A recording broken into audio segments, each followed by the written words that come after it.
No parent should ever have to plan the funeral of their child, but that was what we found ourselves faced with. We went for a routine morphology scan, and that was when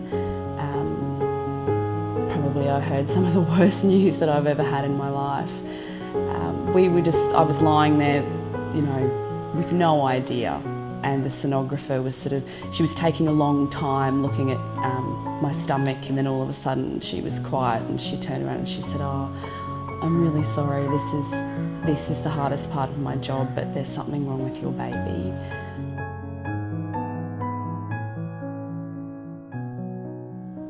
We were told that this baby would either already have passed away in utero, so I'd be giving birth to a stillborn baby, or the baby would be born alive but pass away shortly after, maybe take a breath, maybe a couple of breaths.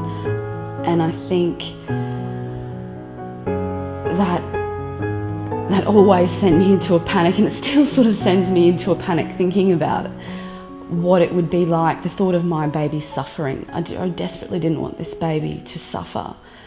The day we met Glenn Gardner, it had been 5 weeks since the diagnosis. So that was 5 weeks of waking up and expecting our baby to have died overnight, or living day to day waiting for this baby to die. And when he turned around to us and said, "I don't think we should give up on this baby. This baby's a fighter and we need to keep fighting for this baby."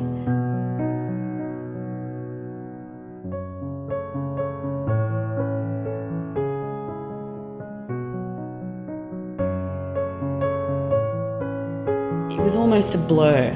It still is a blur in my mind, thinking about that day, because we were so overjoyed, but still in disbelief, suspicious, thinking this can't actually be happening, this can't be real.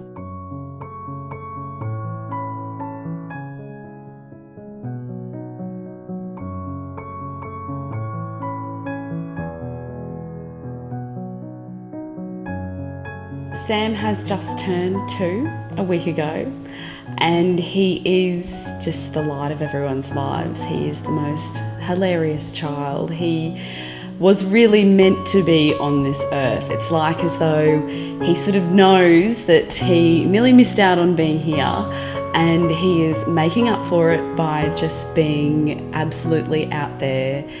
It is amazing to look at him and think about how far he has come from that initial diagnosis at 19 weeks, to look at him and think, we spent weeks thinking that you were going to die and that you weren't going to be here. And you would never know, looking at him now, that he went through that.